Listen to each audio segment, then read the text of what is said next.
അയല നന്നാക്കിയെടുത്ത് ഉപ്പും ചെറുനാരങ്ങാനീരും തേച്ച് പിടിപ്പിച്ച് നന്നായി കഴുകി വൃത്തിയാക്കി അടുത്തടുത്ത് വരഞ്ഞെടുത്തത് 1/2 കിലോയുണ്ട്. അതിലേക്ക് പാകത്തിന് ഉപ്പും മഞ്ഞൾപ്പൊടിയും 3 ടേബിൾ സ്പൂൺ മുളക് പൊടിയും 2 നുള്ള് ഉലുവാപ്പൊടിയും 1 ടേബിൾ സ്പൂൺ ചതച്ച കുരുമുളകും 1 ചെറുനാരങ്ങ കായയൊന്നും അതിലേക്ക് വീഴാതെ കൈ പിടിച്ചതുപോലെ പിഴിഞ്ഞെടുത്ത് ഈ മീനിലേക്ക് ചേർത്ത് കൊടുത്ത് ഇനി ഇതെല്ലാം കൂടി ഈ മീനിലേക്ക് ശരിക്ക് തേച്ച് പിടിപ്പിച്ച് കൊടുക്കണം. ദശ കട്ടിയുള്ളതായതുകൊണ്ട് തന്നെ മീനിലേക്ക് ഇത് പിടിച്ചെടുക്കാൻ കുറച്ച് സമയം പിടിക്കും. 1/2 മണിക്കൂർ നമ്മളിത് പുരട്ടി വച്ചിരിക്കും.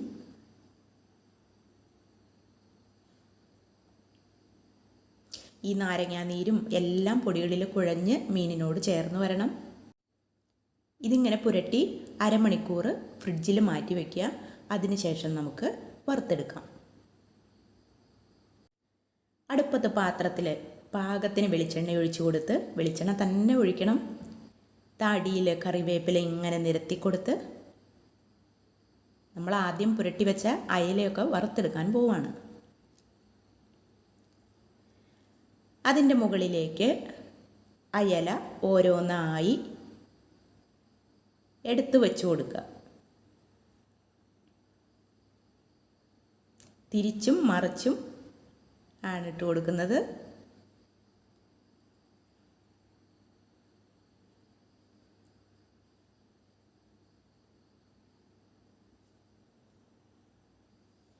ഇലയെല്ലാം വറുക്കാനായി അടുക്കി കഴിഞ്ഞു. ഇനി ബാക്കി കുറച്ച് അരപ്പ് ആ പാത്രത്തിലുണ്ട്. അതൊട്ടും കളയാതെ ഈ മീനിൻ്റെ മുകളിലേക്ക് തേച്ച് പിടിപ്പിച്ച് കൊടുക്കണം.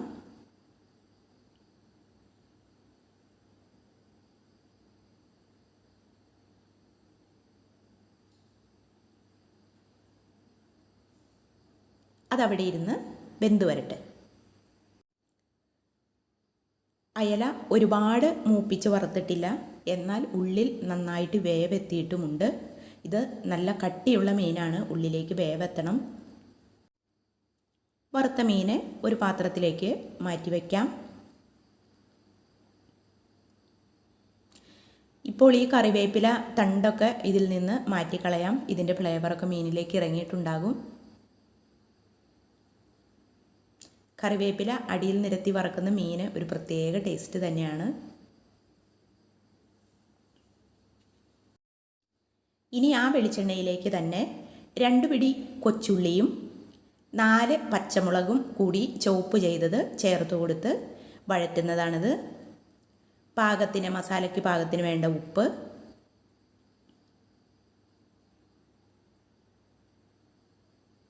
പിന്നെ ഇതിലേക്ക് വേണ്ടത് ഇഞ്ചി വെളുത്തുള്ളി പേസ്റ്റാണ്. ഒരു 2.5 ഇഞ്ച് വലിപ്പമുള്ള ഇഞ്ചിയും 8 അല്ലി വെളുത്തുള്ളിയും ഇഞ്ചി വെളുത്തുള്ളി പേസ്റ്റ് ഉണ്ടാക്കാൻ ഞാൻ ഉപയോഗിച്ചിട്ടുണ്ട്.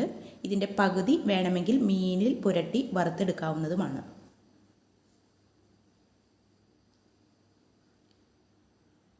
ഇനി 1 ടേബിൾ സ്പൂൺ പെരിഞ്ജീരകവും 4 കശുവണ്ടിപ്പരിപ്പും ചേർത്ത് അരച്ചെടുത്തതാണിത്.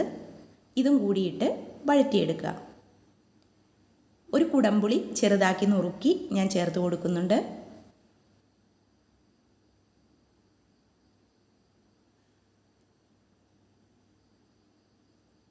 1/2 ടേബിൾ സ്പൂൺ എരിവുള്ള മുളക് പൊടിയും ചേർത്ത് കൊടുത്തു. 1/2 ടേബിൾ സ്പൂൺ കുരുമുളക് ചതച്ചതും ചേർത്ത് കൊടുത്തു. നല്ല ഒരു മണം കേട്ടോ ഈ മസാലയുടെ. ഇനി 2 തക്കാളി ചെറുതാക്കി നുറുക്കിയത് ചേർത്ത് കൊടുത്ത് വഴറ്റി കൊടുക്കുക. കറിവേപ്പില ചേർത്ത് കൊടുക്കുക.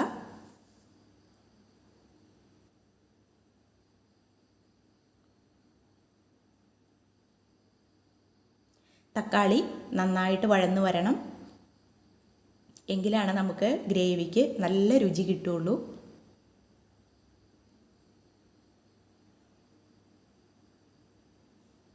ഈ പരുവമാവുമ്പോൾ ഇതിലേക്ക് തേങ്ങാപ്പാൽ ചേർത്ത് കൊടുക്കുക. 1 ഗ്ലാസ് നല്ല കുറുകിയ തേങ്ങാപ്പാലാണ് ചേർത്ത് കൊടുത്തത്. ഒന്നിളക്കി കൊടുത്തിട്ട് തിളച്ച് വരട്ടെ. ഉപ്പെല്ലാം നോക്കി കറക്റ്റാക്കുക ഈ സമയത്ത്. ഇത് തിളച്ച് ഈ പരുവമാവുമ്പോൾ വാങ്ങി വയ്ക്കുക. ഇനി ഒന്നുകൂടി ഒന്ന് പറ്റും. ഇതാണ് ഇതിന് വേണ്ട പാകം.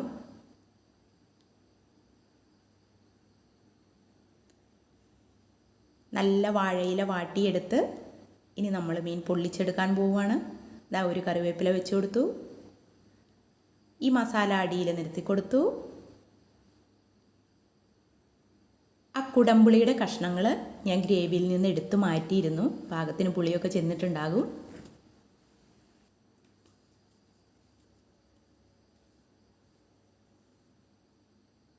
പാകത്തിന് നിരത്തി കൊടുത്തിട്ട് മീനെ അതിൻ്റെ മുകളിലേക്ക് വെച്ച് കൊടുക്കണം.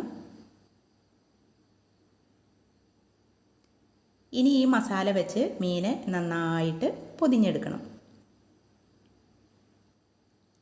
നമ്മുടെ അയലയുടെ തലയും വാലും ഒന്നും പുറത്ത് കാണരുത്. നന്നായിട്ട് പൊതിഞ്ഞ് കൊടുക്കണം. എങ്കിലാണ് ചൂട് ചെല്ലുമ്പോൾ ഈ ഗ്രേവിയുടെ എല്ലാ രുചികളും മീനിലേക്ക് പിടിച്ചു വരുള്ളൂ. ഇനി മുകളിലൊരു കറിവേപ്പിലയും കൂടി വെച്ച് കൊടുത്ത് ഇത് പൊതിഞ്ഞ്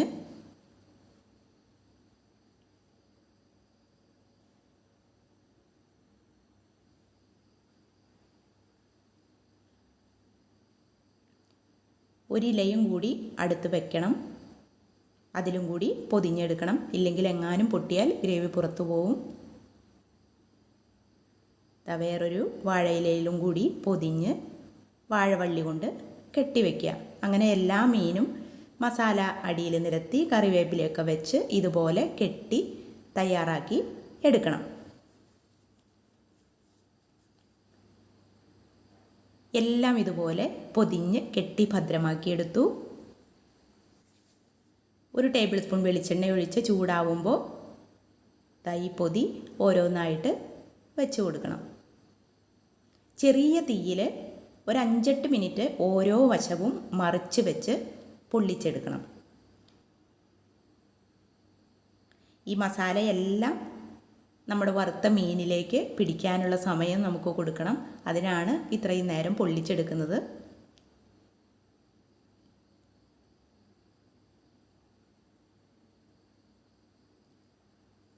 ഒരു വശം ആയി കഴിയുമ്പോൾ മറിച്ചിട്ട് കൊടുക്കുക. അതുപോലെ എല്ലാം പൊള്ളിച്ചെടുക്കുക. ഞാനെല്ലാം പൊള്ളിച്ചെടുത്ത് കഴിഞ്ഞു.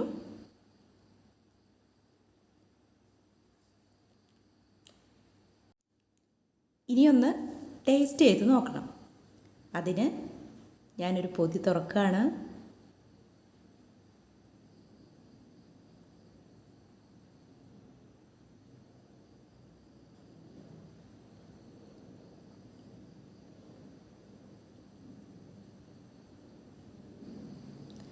ആഹാ, എന്താ ഒരു ഭംഗി! ആ ഇലയുടെ കളറും വേപ്പിലയുടെ കളറും മസാലയിൽ പൊതിഞ്ഞ മീനും. വേപ്പില പതുക്കെ അങ്ങോട്ടെടുത്ത് മാറ്റി വയ്ക്കുക. എന്നിട്ട് എവിടെ നിന്ന് എടുക്കണമെന്നുള്ള കൺഫ്യൂഷനായിരുന്നു ആദ്യം. നടുക്കുന്ന് തന്നെ ആയിക്കോട്ടെ. പതുക്കെ ഒന്നങ്ങ് പൊളിച്ചെടുത്ത്